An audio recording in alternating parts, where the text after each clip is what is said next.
All right, we're going to catch up with, you'd say like an old friend, but it hasn't been that long. 3 months, man. It feels like a long time, CB. We've missed you. Yeah, I missed you guys too. We're here with Christian Becerra, a former Bear, a now forever Bear. Yeah. Just finished his first shortened season of professional baseball.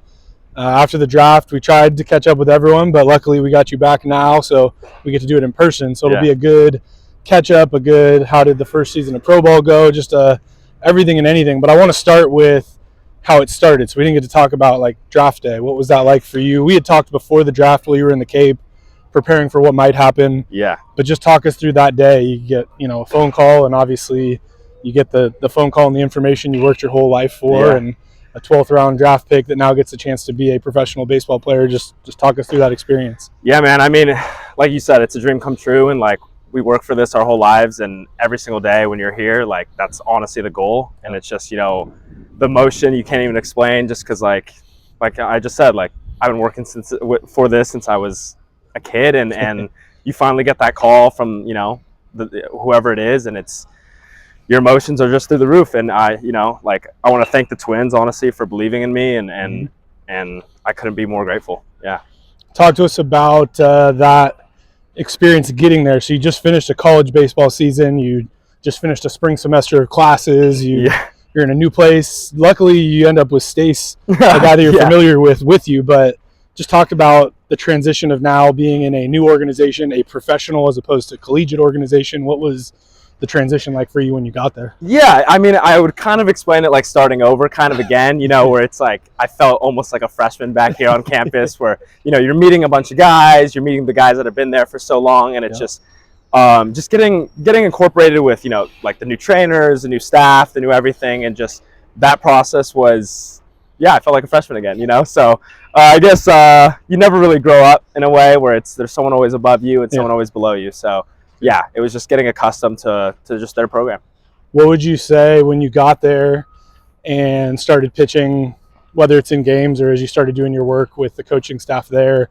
What were some of the things while you were here that you felt like really prepared you to be successful or to be prepared to be the best version of yourself while you were there? Yeah, and honestly, I think the biggest thing here was we had a structure. Like there was going to be someone on your ass kind of all the time, and that's definitely necessary for when you go to the next level. Like at that point, it's your career and it's your job, and it's like while you have coaches there like that are going to help you and be the resource, like at the end of the day, it's on you. And I think like coming here from Bodie and from you and from Mike, obviously just like instilling that discipline in us of just every day is going to be a grind, whether you love it or hate it. Like you got to get your stuff done and you got to do it as if you love it. So just like taking every day as one day, and like you got to maximize the day, because if not, someone's working harder than you, and someone's going to take your job. All right, so let's talk about, like you mentioned, having to do the work maybe sometimes you don't want to do. Let's talk about what you're doing now. Yeah. So you're back here. You're here today because you had class, because you came back to school for the fall.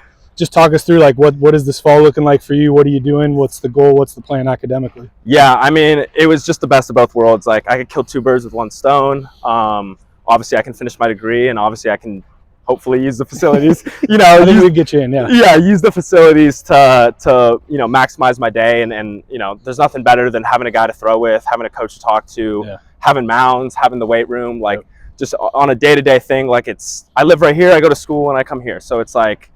It's the best of both worlds, and I love seeing the guys. I love just coming back and sing Chad like that, just to fire me up every day. So couldn't be happier. Why was it so important for you to finish the degree now? Why did it matter or mean enough to you to come back and do it right now? Yeah, I mean, first, obviously, I think is like the guys. Like, of course, I want to finish my degree now, but like coming back, seeing familiar faces, seeing familiar coaches.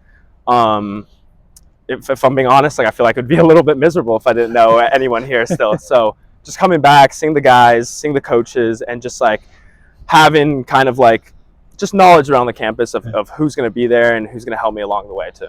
What's the biggest difference? I mean, it's only been a few weeks of this fall semester, but what's the biggest difference now as a student? You still have baseball on your mind, but it's not structured the same way as it was. What's been the biggest difference for you this fall being back? The time, man. Like the time feels... I feel like I have all the time in the world, but just like we were just talking about, it's that discipline, like I'm living alone, and it's like the best part about that is no one's going to tell me to do it, but at the same time, I got to do it on my own, and I got to learn that if I'm not going to do it, no one's going to force me to do it. Yeah. And that's something I love that I learned here, honestly. And it goes back to what we were saying, like you gotta maximize the day, and no one's going to be there to make me feel bad if I don't. So I just got to take it into my own hands. What would you say? Last question here as we get to the finality of our loop. We won't make Andrew do too much more for us, but what's your goal now as you look at, because it's a whirlwind, that year you get drafted, you talk about just everything you had to do in 1 year. You were prepping for a college baseball season. You played a college baseball season where the focus was to win that day, to progress, the program and yourself. And then now you become a professional and you just have to go and start figuring it out on the fly. Now you get some time to like be a pro in the off season, to prepare for a season, to have an organizational plan, all these things that come with it. What's some of the goals now you have for yourself as you really get to dive into the next phase of your career now? Yeah, I mean, I honestly think it's my body and just preparing my body for that. Like, you jump from high school to college, and it's like, oh my God, we're playing 4 games a week, and then you go to college to professional, and it's like you're playing 6 games a week for double the amount of time. So it's how sustainable you can be, and how much how well you can perform every single day, and be a consistent guy. And at the end of the day, that's how well you take care of your body, how well you're sleeping. Like, I got to put some pounds on. I'm still a little bit thin. So like, how durable can I be throughout the year? So yeah, every day it's got to just be working forward to just staying durable and staying big and confident. Good. Keep doing your thing. Keep making your pitches. Yeah. Thank you for coming back. We're gonna keep bugging you. So there we go. Get used to it. But yeah. Thanks, CB. Of course. All right. Keep tabs on CB and the rest of the Pro Bears as we go.